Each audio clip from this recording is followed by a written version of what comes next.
নমস্কার বন্ধুরা, বিদিশাস blogs and bytes চ্যানেলে আপনাদের সকলকে স্বাগত। তাহলে চলুন দেরি না করে রান্নাটা শুরু করা যাক। আজকে আপনাদের সাথে একদম খাস্তা মুচমুচে বিস্কুটের রেসিপি শেয়ার করব। এই ধরনের বিস্কুট যদি আপনারা বাড়িতে বানিয়ে নিতে পারেন তাহলে বিকেলে স্ন্যাক্স হিসেবে চায়ের সাথে একদম জমে যাবে। তাহলে চলুন দেরি না করে বিস্কুটগুলো তৈরি করে নেওয়া যাক। এখানে দেখুন আমি হাফ কাপ ঘি নিয়ে নিয়েছি। আপনারা ঘিয়ের বদলে সাদা তেলও নিয়ে নিতে পারেন। সব কিছুই আমি কাপ মেপে নেব। এখানে নিয়ে নিলাম 1 কাপের থেকে একটু কম চিনির গুঁড়ো। এখানে প্রায় 5 চামচ মতো চিনি রয়েছে। আপনারা মিষ্টিটা যেমন খান সেই বুঝে চিনির পরিমাণটা বাড়িয়ে কমিয়ে নিতে পারেন। দিয়ে দিচ্ছি খুব সামান্য একটু নুন, চিনির মিষ্টিটা ব্যালেন্স করার জন্য। এইবার ঘিয়ের সাথে চিনির গুঁড়োটা খুব ভালো করে মিশিয়ে নিতে হবে।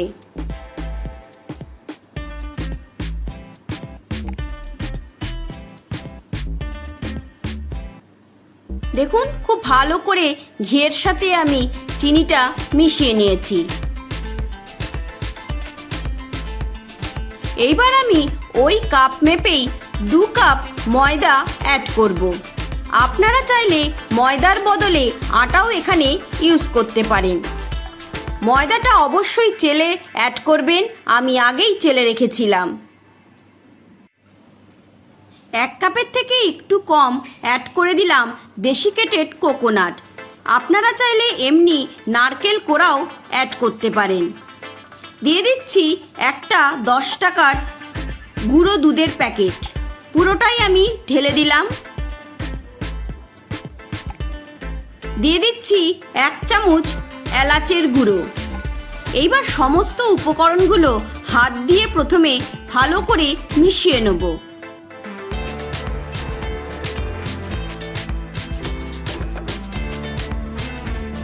দেখুন খুব ভালো করে মিশিয়ে নিয়েছি।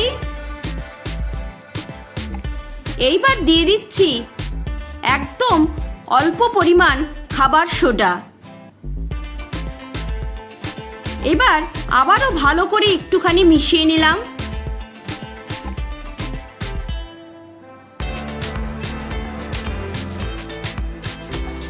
দেখুন এইবার দিয়ে দিলাম 3 চামচ মতো জল। আর কোনো জল ব্যবহার করব না, এখানে এই 3 চামচ মতো জলই আমি অ্যাড করলাম। এইবার ভালো করে মেখে একটা ডো বানিয়ে নেব। খুব বেশি জল দিয়ে দেবেন না, তাহলে ডোটা তৈরি হবে না। দেখুন আমি মেখে একটা ডো বানিয়ে নিয়েছি। একদম ঘিটা পুরো ছেড়ে দিয়েছে। এইবার ঢেকে আমি সাইডে রেখে দেবো।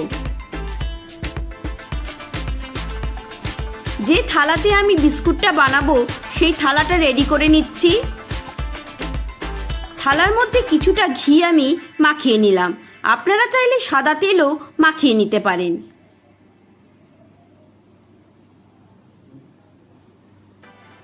এইবার একটা সাদা কাগজ এইভাবে গোল করে কেটে আমি থালার মাঝখানে দিয়ে দিলাম। এইবার কাগজটার ওপরেও কিছুটা ঘি মাখিয়ে নিচ্ছি। আপনারা চাইলে এখানে বাটার পেপারও ইউজ করতে পারেন, তবে সবসময় বাড়িতে বাটার পেপার থাকে না, তাই ঘরে সাদা কাগজ দিয়ে কিভাবে বাটার পেপার বানিয়ে নেওয়া যায় সেটাই আপনাদেরকে দেখিয়ে দিলাম। দেখুন আমাদের প্লেন সাদা কাগজ এখন একদম বাটার পেপার তৈরি হয়ে গেছে।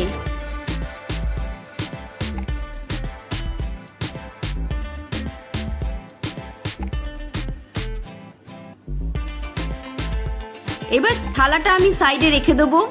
এইবার কড়াইটাকে আমি প্রিহিট করে নেব। কড়াইয়ের মাঝখানে একটা র্যাক রেখে দিলাম। এবার ঢাকা দিয়ে 5 থেকে 6 মিনিট আমি কড়াইটা প্রিহিট করব। যতক্ষণে প্রিহিট হবে ততক্ষণে আমি বিস্কুটের শেপ দিয়ে নেব। এইভাবে ডোটা থেকে ছোট ছোট লেচি কেটে নিলাম। এইভাবে হাতের তালুতে গোল করে নিয়ে আপনারা যে কোনো শেপের বিস্কুট বানিয়ে নিতে পারেন। আপনাদের যেরকম শেপের বিস্কুট খেতে ইচ্ছে করবে আপনারা সেই রকম শেপের বিস্কুট বানিয়ে নেবেন। আমি এখানে একটা গোল শেপের বিস্কুট বানিয়ে নিলাম।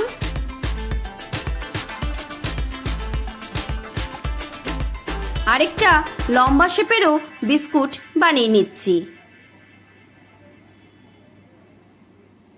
আপনারা আপনাদের মন মতো গোল, লম্বা, চৌকো যেরকম শেপের বিস্কুট খেতে ইচ্ছে করবে আপনাদের সেরকম বানিয়ে নেবেন।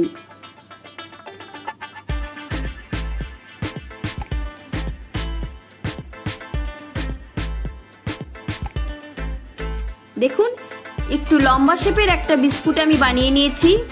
ঠিক একইভাবে আমি সমস্ত বিস্কুটগুলোর শেপ দিয়ে নেব। দেখুন, সমস্ত বিস্কুটের শেপ দেওয়া হয়ে গেছে। এইবার ছুরি দিয়ে এইভাবে একটুখানি নকশা কেটে দেব। আপনারা আপনাদের মন মতো যেরকম ইচ্ছে বিস্কুটের ওপরে একটু কারুকার্য করে দিতে পারেন, যাতে দেখতে বিস্কুটটা ভালো লাগে। এতে স্বাদের কোনো পার্থক্য হয় না, শুধু সৌন্দর্যেরই পার্থক্য হয়। সবগুলো বিস্কুটের ওপরে এইভাবে আমি ছুরির পেছন দিয়ে হালকা করে দাগ কেটে দেব। আপনারা চাইলে ছোট ছোট ফুটো কিংবা অন্য কিছুও করতে পারেন।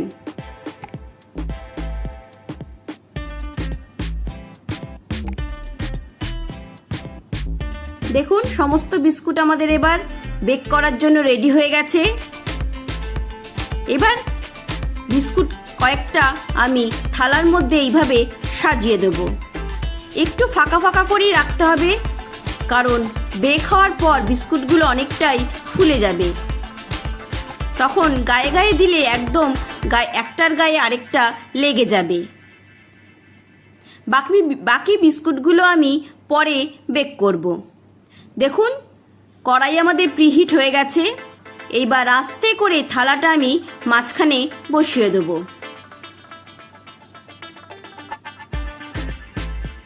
এইবার ঢাকা দিয়ে আমি 20 মিনিট বেক করে নেব।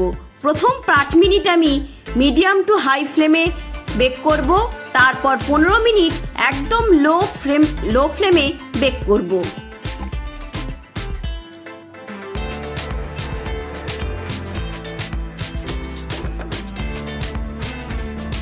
দেখুন, 20 মিনিট পর ফিরে এসেছি। একটা কাঠি দিয়ে বিস্কুটের মাঝখানটা মধ্যে ঢুকিয়ে দেখুন, একদম ক্লিন বেরিয়েছে কাঠিটা, মানে আমাদের বিস্কুট একদম রেডি হয়ে গেছে। এইবার আস্তে করে থালাটা আমি নামিয়ে নেব। গরম অবস্থায় বিস্কুটগুলো একটু নরম থাকে, যত ঠান্ডা হয়ে যাবে তত বিস্কুটগুলো খাস্তা হয়ে যাবে। খুব সাবধানে থালাটা নামিয়ে নিতে হবে, কারণ কড়াই খুবই গরম রয়েছে। দেখুন, বিস্কুটগুলো আমি আস্তে করে একটা প্লেটের মধ্যে তুলে নিচ্ছি। খুবই গরম রয়েছে। দেখুন, পিছনটা কি সুন্দরভাবে বেক হয়েছে, খুবই গরম, হাত দেওয়া যাচ্ছে না। এখন বিস্কুটগুলো একটু নরম থাকবে, যত ঠান্ডা হবে বিস্কুট তত খাস্তা হয়ে যাবে। এইভাবে বিস্কুটগুলো আমি একটা প্লেটের মধ্যে সাজিয়ে নিচ্ছি।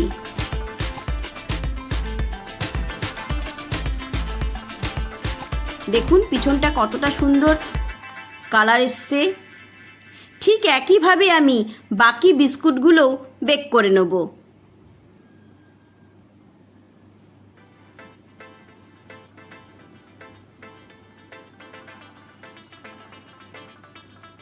এইগুলো ঠান্ডা হোক, ততক্ষণে আমি বাকি বিস্কুটগুলোও বেক করে নিচ্ছি। দেখুন বন্ধুরা, আমার সব বিস্কুটই বেক করা হয়ে গেছে এবং সব বিস্কুটগুলো ঠান্ডাও হয়ে গেছে। কতটা সুন্দর দেখতে হয়েছে, খেতেও ঠিক ততটাই সুন্দর হয়েছিল, আর ঠিক ততটাই খাস্তা আর মুচমুচে। অবশ্যই বন্ধুরা বাড়িতে ট্রাই করবেন, দেখবেন ছোটোর থেকে বড় সবাই খুশি হয়ে যাবে। আর বিকেলের চা তো একদম জমে যাবে। আপনাদেরকে একটা বিস্কুট আমি ভেঙে দেখাচ্ছি কতটা সুন্দর হয়েছে, কতটা খাস্তা তৈরি হয়েছে। আপনাদেরকে প্লেটে আওয়াজ করে শুনিয়ে দিচ্ছি, দেখুন আওয়াজ শুনেই বোঝা যাচ্ছে বিস্কুটটা কতটা খাস্তা হয়েছে। অবশ্যই বাড়িতে ট্রাই করবেন, খেতে দুর্দান্ত হয়।